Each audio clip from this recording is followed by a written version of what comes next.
Labi, viņam paklausīt. Mēs jau it kā esam ierakstāji, esam ēterā, varētu teikt. Tā, turpinam sarunas par Mārupas un Mārupas pagasta foršām un problemātiskajām lietām. Andri, kas tev šodien ir līdz uz šo diskusiju? Jā, labdien, atkal vēlētāji, skatītāji. Šodien mums ir, tā teikt, viens no aktīvajiem vecākiem par sporta tēmu, kuram pašam ir vairāki bērni un visi mīl futbolu, un viņš arī visbiežāk tiek virzīts kā pārstāvis sarunās par futbola tēmu. Viņš bija tas, kas visaktīvāk nāca uz novadu un arī mani uzrunāja saistībā ar visādām lietām par futbolu, virkni jautājumu. Un mums, protams, ir arī par šiem esošiem darbības gadiem arī jau visādas problēmas identificētas, un domāju, ir pēdējais brīdis aicināt arī talkā, tad, lai nāk pauž cilvēku savu sāpi, lai kopā redzam, ko darīt labāk. Bet jums jāsaka, Mārupas novads ir tas, kas ir pa visu. Es teicu Mārupe un Mārupes novads. Jā, bet pagasts tas ir tā kā viens no daudziem, un novads tas ir visplašākā nozīmē, bet tas nav pārmetums, tas ir visbiežāk noteikti. Andris, mācos no tevis, tu tik smuki vari pateikt pusstundas garumā par neko, kad man vienkārši vēl jāmācās. Es cenšos mācīties pareizi runāt, ētiski runāt, jo tā ir arī šī brīdis aktualitāte, jo ikdienas neiedzībās ir grūti noturēties, vienlaikus nepasakot kaut ko lieku. Un droši vien, kad tā pieredze man nav tik liela, lai es visus vārdus uzreiz pareizos izvēlētos un nebūtu pēc tam problēmas ar. Bet tā ir cita tēma, citam laikam, citam raidījumam. Es domāju, ka Andri, kad šī ir īstenībā Latvijas politiķu tā kopējā slimība, ka viņi kaut ko runā, un pēc tam, lai kaut ko izlobītu ārā to kodolu, ļoti jāpacenšās. Jā, bet es gan sev par politiķu nesauktu. Mazais novads un attiecīgi saimnieciskās lietas joprojām nekas vairāk. Būtu jau, protams, ideāla situācija, ja mūsu valstī saimnieciskā darbība būtu nodalīta no politiskās. Bet tā ir ideālā situācija, pie kuras vēl būtu jānonāk. Jā, bet tad varbūt parunāsim par mūsu šīs dienas diskusijas viesi. Jānis Spilva ir, jums jau, manā vismaz skatījumā, tas jau ir otrais tēvs varonis Mārupē. Tā ir. Ja? Jā, tā var. Būs daudz varoņu Mārupē, piedod. Es jau otru iepazinu vismaz. Jā. Es tad varbūt īsumā sākšu par sevi, teiksim. Es neesmu dzimis audzis Mārupē, es esmu no citas pilsētā, kurā spēlē futbolu, mīlu futbolu, Liepāju. Un pabeidzot šīs mācības Rīgā, ar sievu mēs izvēlējāmies šo vietu Mārupu, kur dzīvot, jo tajā laikā man bija darīšanas ar Mārupas pašvaldību. Un likās, ka tā ir tā īstā vieta, kur dzīvot, bērnus audzināt, un ka tā būs vieta, kur viss būs skaisti un smuki, teiksim. Bet, tiem bērniem augot un tās bērna vajadzības, teiksim, īstenojot dzīvē, ir šīs dažādas situācijas, ka varbūt šīs sākotnējās vēlmes tomēr ir savādākas, un tās realizācijas tās rozā brilles tomēr ir nokritušas dotajā brīdī, viņas ir nokritušas, un šo skarbo dzīves realitāti es jau saskāros pašā sākumā tādā brīdī, kad man vecākais puika vēlējās nodarboties ar futbolu. Viņam bērndārzā biedri spēlēja futbolu, viņam arī patika, tikai patika arī sanāca, man likās, un tādā brīdī es meklēju šīs iespējas, kur bērni pieteikti futbolam. Tad es skatījos, kad ir uzņemšana notiek jūnijā, bet bija ziema, ka viņš bija izdomājis spēlēt to futbolu. Pārliecināja, ka pagaidām līdz jūnijam mēs 4 mēnešus nav iespējams uzsākt. Kāpēc? Tāpēc, ka uzņemšanas sākās un šīs starplaikos, un šī problēma vēl joprojām ir aktuāla. Bet tādā situācijā bija tāda, ka tas man bija vecākais pirmais bērns. Sākās uzņemšana no jūnija. Jūnijā man darba darīšanas bija ļoti saspringts. Es sāku ne 1. datumā, bet 2 dienas vēlāk un interesēties par uzņemšanu futbolā. Un tad jau man pateica, ka visas vietas aizņemtas, nāciet atkal nākamgad. Un gala rezultātā man vecākais puika futbolā veselu gadu trenējās Imantā. Es vedu viņu vairākas reizes nedēļā no Mārupas uz Imantu tikai tāpēc, ka nebija vietas. Pēc 4 vairāku mēnešu gaidīšanas es biju piezvanījis un painteresējies dažas dienas vēlāk, un man pateica, nāciet atkal pēc gada, teiksim. Un šāda pati problēma ir, cik es zinu, ir vēl joprojām, teiksim, kad, ja ir bērnam kaut kāda šī interese par futbolu, tad ir jāgaida rindas kārtībā, gads uzņemšana, teiksim, šī iespēja pamēģināt īsti pat nav, teiksim. Un tajā brīdī ir kaut kāda varbūt cita sporta veidi, kuriem ir šīs iespējas pamēģināt, un bērns aiziet, un beigās viņš nav futbolists, viņš ir citā sporta veidā. Paga, Jāni. Es kaut ko nesaprotu. Vai tiešām ir tik liels bērnu apjoms, kad visi nevar tikt pie treneriem un tikt tajā sekcijā, kurā viņi grib? Cik mēs esam saskārušies attiecībā uz futbolu, jā, šāda problēma ir aktuāla, teiksim, jā, ir šīs uzņemšanas, ir šīs oficiālās grupas, tad ir oficiālās rindas, bet arī ir daudz tādi, kur vienkārši pazvana, painteresējās. Skaidrs, bet tad pasaka, lūdzu, cik liela ir tā grupa? Es precīzi skaitļus nezinu, statistika vislabāk varbūt varētu zināt arī pati šī pašvaldība, bet cik es, teiksim, zinu, jo ir arī šie bērni, kas netiek futbolā, kuri ne tikai Mārupas futbolā netiek, kuri neaiziet uz citu sporta veidu, bet viņi meklē šīs privātās iespējas trenēties citur. Ir vairāki futbola klubi, kur šie jaunajos vecumos šie bērni trenējās citos klubos, teiksim, jau pašā sākumā. Un tur ir tas skaits, man liekas, ka tikpat daudz, cik Mārupē, tik arī ārpus Mārupas, teiksim. Un tas viens no tiem iemesliem, vismaz sākotnējā vecumā, ir tas, ka šī piekļuva un šīs iespējas, infrastruktūra, treneri, bet svarīgākais arī šis jautājums ar šo man ir ideja nodrošināšanu. Pajautāsim komentāru no Mārupas pašvaldības funkcionāra puses. Tas ir funkcionārs, taču tu esi? Nē, es dzirdu problēmu, es protams, identificēju problēmu, un es esmu vienmēr iepriekš teicis, ka mēs futbolam veltam ļoti tāpat daudz, pietiekami daudz manā skatījumā, salīdzinoši ar citiem sporta veidiem, bet tāpat laikā, protams, kad ir jāatzīst, ja futbols ir tik pieprasīts, kā mēs redzam, viņš ir pārstāvēts daudz vairāk pieprasītāks kā hokejs, viņš ir daudz vairāk pieprasīts kā basketbols un volejbols sanāk skaitliski šobrīd. Šeit es nevienu negribu nonicināt, bet, ja attiecīgi ir pieprasījums, tad, protams, jādomā, kā arī līdzēt. Un es domāju, ka mēs pavisam noteikti aicināsim tālāk arī tieši futbola funkcionārus un futbolistus, lai nāk ar savām idejām, padomiem. Es esmu dzirdējis visādas lietas gan par stadionu neatbilstību kaut kādām vietējām vai lielāka mēroga, nemaz nerunājot sacensībām, sporta sacensībām. Tā ir, protams, iepriekšējā problēma atkal, ka tur būvējam stadionu, guldam naudas iekšā un tur 12 vai 20 centimetri pa īsu ir stadions un sacensības nevar notikt. Bet kā es saprotu no vecākiem, viņiem gribās, lai bērniem nav jābrauc ārpus novada, un tas ir ļoti saprotami, tas ir loģiski un pareizi. Un nav bērniem jābrauc, tā teikt, ārā no bagāta novada, un vienlaikus mēs taču tajā infrastruktūrā guldam naudu iekšā. Jautājums ir tikai, cik pareizi, cik atbilstoši. Un tas ir ļoti tāds atkal atsevišķam raidījumam jautājums.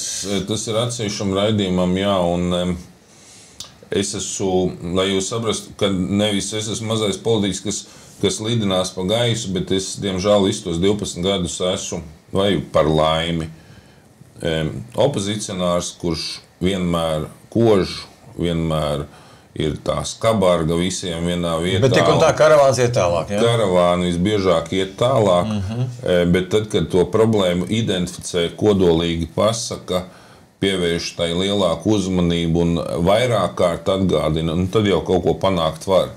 Un es sadzirdēju, jo man pašam futbols ir vienmēr bijis diezgan svešs un tāls, godīgi pasaku. Man bērni arī ir 3, paldies Dieviņam, un visi dažādi sporta veidi, bet ne futbols.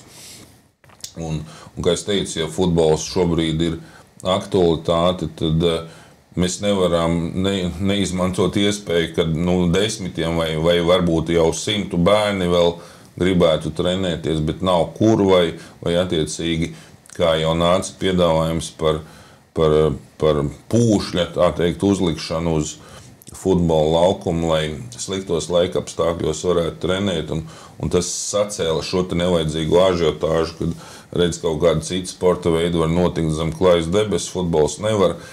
Bet te ir atkal cits pavisam loģisks saimniecības jautājums, ja prezentācija bija kaut kāda, kad tas ir tā kā milzu nauda kārtējo reizi, bet reāli vecāku pārstāvis un funkcionāri futbola sapratēji pēc tam man skaidro, ka kāds ne tā ir pasniedzis un ka patiesībā no futbola federācijas mēs to pūsli varam iegūt par baltu velti vai par simbolisku samaksu. Es domāju, tas būtu absurdi par to situāciju neizmantot, kad mums vajadzētu to pūsli, tos futbola laukumus aprīkot vismaz 2, 3 pēc iespējas, cik varam, jo tā situācija ir jāizmanto, pie tam ir pieprasījums šobrīd. Bet, man ir konkrēts jautājums par šo situāciju, kad bērni nevar tikt iekšā tajā sekcijā. Problēma ir kur? Problēma ir, ka ir daudz bērnu, vai nav kas trenēt tik daudz bērnu, vai varbūt vajag 2 trenerus pieaicināt, vai kur ir tā problēma? Es domāju, mēs pieaicināsim, piedod futbola funkcionārus, trenerus un parunāsim par to, bet es no vecāku puses varu paskatīt, kur tā problēma, ko man bērni saskarās. Bija problēma tikt šī Mārupas futbola grupās, mēs beidzot tikam, bet tas skaistā dzīve jau arī nav tā, ka uzreiz tiek iekšā un viss ir skaisti un labi, teiksim. Jo šie bērni, mans bērns uzsāka vēlāk, jo bija spiests gadu imantā trenēties, teiksim, bet faktiski Mārupē šos bērnus uzņem no 5 gadu vecuma, ja es nemaldos, šī futbola sekcijā trenēties ir. Es redzu šos treniņu procesus, teiksim, trenējās, ir lielais laukums, viņš sadalīts vairākās daļās, vienā ceturdaļā mazie bērni, tad stūrī lielāki bērni, un tas process ir, tur bumbas iet, krustām, šķērsām iet, un es nezinu, varbūt no sportiskā viedokļa, cik ir, teiksim, bērniem treniņu grupām jābūt. Tas jau nav nekas slikts, jo tur vienkārši atstrādā kaut kādus elementus, kuru viņam nav jāskrien visi tie 90 metri. Nav, bet tas skats, teiksim, un tā buržma, kas tur ir, un tiem maziem bērniem, tas tomēr var jau būt, ka tas... Tās ir emocijas. Es runāju kā vecāks, teiksim, bet tad pienāk šī ziema ir sniegs, slapišs, un tie treniņi tāpadās turpina notikties šīs ārtelpās, teiksim, un tie mazie bērni, es redzu, ka viņi ir tur kombizonos siltis saģērbti, un arī, es nezinu, no sportiskā viedokļa tas ieguvums tāds ir, vai kāds tur ir, teiksim. Bet īsti pareizi tas nav situācijās, ja ir iespējams šos te bērnus un kaut kā vismaz daļu no šiem treniņiem īpaši sliktos laiku apstākļos, teiksim, nodrošināt šīs te iekštelpās, jo ir skaidrs, ja tas laukums ir slidīgs un tu skrien, tur ir tas trauma iespējas daudz lielākas parādās šiem te bērniem ir, un tas arī bērniem to vēlmi varbūt pašā sākumā kaut kādā veidā attur, es negribu iet uz treniņu, tāpēc, ka šodien līst lietas, bet tā man futbols kopumā patīk. Bet īstenībā, ja mēs paskatāmies, tie laika apstākļi uz futbolu, galīgi nekādīgi neatstāja nekādu ietekmi, jo skatāmies, kā lielie klubi un čempionātos spēlē, kad līst, kad vienkārši sniegs krīt, viss kaut kas notiek. Varbūt, es tagad saprotu, kā oponēs, teiksim, tie, kas varbūt kaut ko vēl līdz galam nav saplānojuši, izdarījuši vai, teiksim, kaut kādā savādākā veidā, kas iet konfrontācijā, teiksim, ar šito tēzi. Ja? Viņi oponēs sekojuši, kad bērnu no mazām dienām jau pieradina pie tām grūtībām, kuras viņu sagaida, kad viņš kļūs par lielo Messi, Levandovski tur un visiem pārējiem superzvaigznēm. Protams, tas varbūt ir arguments, teiksim, bet mēs runājam par šo te profesionālo lielo sportu, bet mēs runājam par bērnu sportu. Bērns tomēr ir bērns ar savām vajadzībām, ar savām veselības problēmām un citām varbūt kaut kādām lietām, kas ietekmē viņu šo te vēlmi sportot. Bet es domāju, ka mēs Mārupas novads esam gan bagāts, lai mēs varētu atļauties šīs telpas un vismaz daļu no šiem treniņu procesu novadīt iekštelpās. Jo dotajā brīdī, teiksim, atsevišķos gadījumos treneri iespējams vai personīgi sakaru dēļ sarunāt tur sporta skolā, tekvondo zālē, deju zālē ielaist, varbūt īpaši, teiksim, tādos sliktos apstākļos ir bijuši, ka šie treniņi mums notiekās. Bet dotajā brīdī tā situācija ir tāda iespēja dabūt šo infrastruktūru, bet neņem. Jūs dzirdējat, ko es pateicāt, ka deju zālē notiek futbola treniņš. Tas kaut kādīgi tā dīvaini skan. Jāmāk dejot arī futbolistam. Teiksim, tie argumenti ir varbūt tur dažādi, teiksim, bet izvēlēties. Vingrošana, sildīšanās.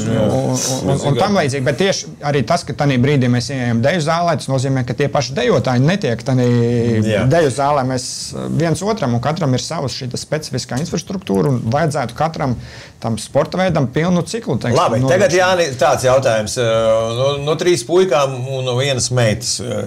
Kaut vai viens bērns sev saista ar kaut kādu profesionālo sportu turpmāk? Grūti man spriest, teiksim. Es redzu, ka abiem padodas, un man kā vecākam es uzskatu, ka ir pienākums jānodrošina šī iespēja. Un es arī vēlētos, lai pašvaldības sadarbotos, un arī mēs kā vecāki esam gatavi sadarboties ar pašvaldību. Mēs, teiksim, treneri jau ir to saskatījuši, ka vecāki ir resursi, kurš var palīdzēt visā šī treniņu procesā, dažādas organizatoriskas jautājumus, tehniskas jautājumus risināt. Cik man dotajā brīdī bija šī sadarbība ar šo pašvaldību, es šādu sadarbības modeli no pašvaldības puses nesaskatīju. Pašvaldība uzskata, ka viņi kaut kādā veidā zina labāk, zina vairāk, un viņiem nav vajadzīga nekāda šī palīdzība no vecākiem. Taču mēs vecāki esam katrs speciālists savā jomā. Mēs Mārupē dzīvojam gudrākie, izcilākie, mēs tā vismaz es uzskatu, katrs savā jomā, un tās mūsu zināšanas, manā ieskatā pat pārsniedz atsevišķu pašvaldības speciālistu šīs zināšanas konkrētā jomā, un liekot šo visu kopā, mēs kā komanda varam strādāt, bet šāda sadarbība nav dotajā brīdī izveidojusies. Man ir piedāvājums, pajautāsim komentāru no Andra puses. Es saklausīju, protams, to lielo teita sāpi un to vecāku pārstāvi sāpi par vēlamo vidi futbolā. Bet Andri, pilnīgi konkrēti, neizplūstot, teiksim, skaistos teikumos, Jānis saka, ka viņi klavē pie pašvaldības durvīm un piedāvāja kaut kādu sadarbību, un viņus vienkārši neņem vērā. Viņi ir klavējuši pie durvīm nevienreiz vien. Kā es teicu, par futbolu runājot, varbūt ne tikai man, arī daudziem kolēģiem kaut kādā brīdī ir šķitis, ka futbolam ir gana pietiekami. Gana pietiekami tas ir cik? Laukumi, kopumā ir pie ģimnāzijas, ir Jaunmārupē, ir Piņķos, ir laukums nu pat. Jautājums, vai viņi ir visi profesionāli un tā kā grib vecāki. Bet, ja es paskatos no deputāta redzes viedokļa, tad mums pašvaldībai savus hokeja laukumus nav neviens. Mēs maksājam maksājumus, lai kaut kādas hokeja komandas arī veidot un piedalītos, un katrs cīnās par savu, un mēs nevaram aizmirst par hokeju. Līdzīgi mēs nevaram aizmirst par basketbolu, volejbolu un citiem sporta veidiem. Mums ir arī vingrotāji, bokseri un tam līdzīgi, un vieglatlēti. Te ir kompleksi jāskatās. Te ir jāskatās kompleksi. Protams, arī vecāki aiziet dažkārt līdz galējībām, bet par to mēs šodien varam nerunāt, kā man ir stāstīts gan hokejā, gan futbolā, ka vecāks labāk zina par treneri pat un skries un pamācīs treneri, no kuras puses ist un vai likt par uzbrucēju vai aizsargu un saka, tu tagad esi sliktais, jo tu manam bērnam ņem nākotni nost. Ja? Tas ir pavisam cits stāsts, bet stāsts, kā mēs sabalansēti varam palīdzēt visiem. Šajā gadījumā, ja vairākums ir ieinteresēts un nepietiek infrastruktūra, kaut kas lietas labā ir jādara. Un es nedomāju, ka par katru cenu ir jābūvē milzīgas halles, noteikti nē. Un mums nav jākļūst Mārupē, piedodiet, futbola pārstāvi par absolūtiem Mārupe futbols. Ja? mums jāprot sabalansēt politiski. Bet, kā es jau divreiz teicu, nepārkāpjot vai attiecīgi izmantojot precīzi to pieprasījumu sabalansēti. Un galvenais, tātad, ja pie mums vērsās vai vēršas un pie manis konkrēti un izskaidroja, kad mēs varam saņemt zināmus labumus no federācijas, es saku vēlreiz, tas ir jāizmanto. Jo, mēs jebkuru Eiropas piedāvājumu ķērām, mēs vakar balsojām par ēkas, kas ir pašvaldības ēka, pilnībā funkcionāla, iekšā ir pašvaldības policija un citas pašvaldības iestādes, piešķirt Eiropas naudu, vēl savu līdzmaksājumu, vēl papildus 130,000 par jumta remontu, kopā pašvaldības finansējums būs 320,000 Eiropas, 1,5 miljonus, 700 kvadrātmetru mājā, kas ir pilnvērtīgi funkcionējuši šodien. Un, lai jūs saprastu, kur ir tā globāla jautājuma skatījums, es viens no dažiem, kurš saka, nē, domājiet, kolēģi, viens no dažiem, kurš ir pret šo balsojumu. Bet Eiropa taču dod, izmantosim. Māja, kas ir funkcionāla, kur ir nesen iegādāta, remontēta, mēs esam gatavi šādus resursus ieguldīt.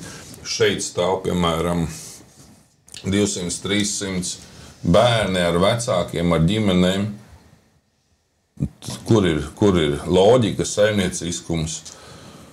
Tā kā es domāju, ka mēs pie tā noteikti strādāsim. Es apsolos rūpīgāk iedziļināties arī futbola tēmā, ne tikai sportā kā tā un sabalansētībā. Es neesmu bijis arī Sporta un izglītības komitejā nekad, jo opozicionārus ieliek tur, kur brīvas vietas, lai viņi nepārsniedz kvotu, citādi nesanāks pozīcijai lēmumus pieņemt. Un tā mēs esam sadalīti. Oļegs mums ir ar sportu jomu saistīts, un es esmu ar attīstību un saimnieciskām lietām, un ir noteikti, kur strādāt. Jā. Un tagad jautājums, Jāni, vai vēl kāda sāpe ir, vai tas būtu, teiksim, tāds vienīgais moments, kur gribētos pacelt gaisā? Stāstīt jau varbūt daudz varētu, dažādas lietas, teiksim, bet arī tas sadarbība, ko es jau minēju, tas jau ir tas būtiskākais. Un ja šī sadarbība ar vecākiem risināsies kaut kādā veidā, teiksim, tad arī šīs pārējās problēmas atrisināsies. Infrastruktūra un sadarbība manā ieskatā, tas ir tās lietas, kas ir būtiski trūkušas, ir, teiksim, un ja tās uzlabosies, es ceru, ar nākamā vēlēšanām sastāvs mainīsies, domāju, attieksme mainīsies, un iespējams, ka tā pamat problēmas risinājums, tās problēmas varbūt ir tādas bijušas, ka katram, teiksim, citam sportam veidam ir savs deputāts, teiksim, ir tur basketbolists, riteņbraucējs un tam līdzīgi. Futbols līdz šim manā ieskatā ir tādā tā kā pabērnu lomā bijis, teiksim, bez sava īsta pārstāvja, kurš izprot šo te virtuvi futbola, zina gan no vienas puses, gan no otras puses, kas ir bijis. Un šis būs varbūt nākamais periods savādāks, skaistāks, smukāks, un arī mēs vairs nerunāsim par problēmām, mēs runāsim par panākumiem, sekmēm, kādas ir bērniem. Jo Mārupē, teiksim, mēs arī paskatāmies, ne tikai jāskatās ir šis sadalījums par pieprasījumu, bet arī šis, teiksim, kādi tad ir šie panākumi, teiksim. Jo Mārupē tas futbols manā ieskatā, teiksim, cik es braucu bērniem uz turnīriem līdzi, teiksim, mēs startējam sekmīgi visos daudzos turnīros, teiksim, un mēs esam gatavi kā vecāki paši vest bērnus uz šiem dažādiem turnīriem, teiksim, jo, ja pašvaldība nevar nofinansēt ceļu, ir reizes, kad arī mēs paši vecāki ar savām mašīnām aizvedam bērnus tikai tāpēc, lai varētu piedalīties turnīrā un bērnam būtu šī iespēja attīstīties. Te jau jūs daudz ko nešķiraties no hokeja. Tur jau arī tāda pati sistēma. Jā, tāda pati sistēma iespējams, kad ir, teiksim, bet vai šī sistēma ir laba, to es neņemu. Tas ir liels jautājums. Tas, ka tas ir citiem, tas nenozīmē, ka tas ir labi un tas ir pareizi. Skaidrs, sāpe ir sadzirdēta, problēma ir pacelta. Es piedāvātu tagad paklausīties arī, teiksim, Mārupas futbola funkcionāru viedokļu. Un varbūt arī kāda sportista, ne? Jā, bet jo Jānis pacēla īstenībā tādu nepajokam problēmu. Problēma ir, bet tomēr es atļaušos norādīt, ka mums ir jāsaprot, ka ir virkne citu sporta veidu. paskatāmies, boks, tenis, skrituļs lidošana, daļas lidošana, vingrošana, nerunājot par, teiksim, komandas sporta veidiem, kas ir arī tikpat pieprasīti, ja. Un iedomājies, Jāni, tev 2 bērni nevis iet futbolā tagad, bet hokejā. Un viens futbolā. Un tagad mums ir jāatbalsta visi. Un meiti vingrošanā vēl. Marpē ir jāuzbūvē hokeja hale. Marpē ir jāatbalsta futbols ar 2 pušļiem. Un Marpē priekš visas ģimenes, priekš veselības uzlabošanas beidzot ir jāuzbūvē baseins. Un tādiem, kā es, tas būtu laikam pareizi jāsaliek pa plauktiem. Un, te ir tas moments, ko ievēl un ar ko var runāt, kurš tevi dzird un kurš tevi nedzird. Par baseinu mēs runājam 11 gadus. Un tas, ko es visu laiku teicu, es sadzirdu futbola problēmu, mēs parunājam ar funkcionāriem, identificējam problēmas, lūkojam, ko varam darīt lietas labā nākotnē, un viennozīmīgi ir pieprasījums, ir jārīkojās ar visu iespējamo atbalstu. Un jāizmanto visas šīs iespējas, ko mēs varam piesaistīt sportam kopumā, katram noteiktam sporta veidam, no federācijām, no citiem finansēšanas avotiem. Ja šīs iespējas ir, tas nevajadzētu laist garām. Te es izdzirdēju vienu pozitīvu momentu, kad iet runa ar federāciju kopdarbībā, sadarbībā uztaisītos, uzliktos pūšļus. Tā kā es domāju, vismaz idejas līmenī, te ir pareizais ceļš, Andrim. Jā, tas ir tikai jāizcenot, jo līdz šim tas nav sadzirdēts, tas nav pavirzījies uz priekšu. Mums bija šis kolektīvais iesniegums jau gadu. Viņš nav izskatīts pēc būtības. Ok, tagad pasakām Jānim paldies par mūsu diskusiju un paklausīsimies, ko tad teiks futbola funkcionāri un pēc tam arī sportisti. Jā, paldies, Jāni. Paldies. Uz tikšanos. Visu labu.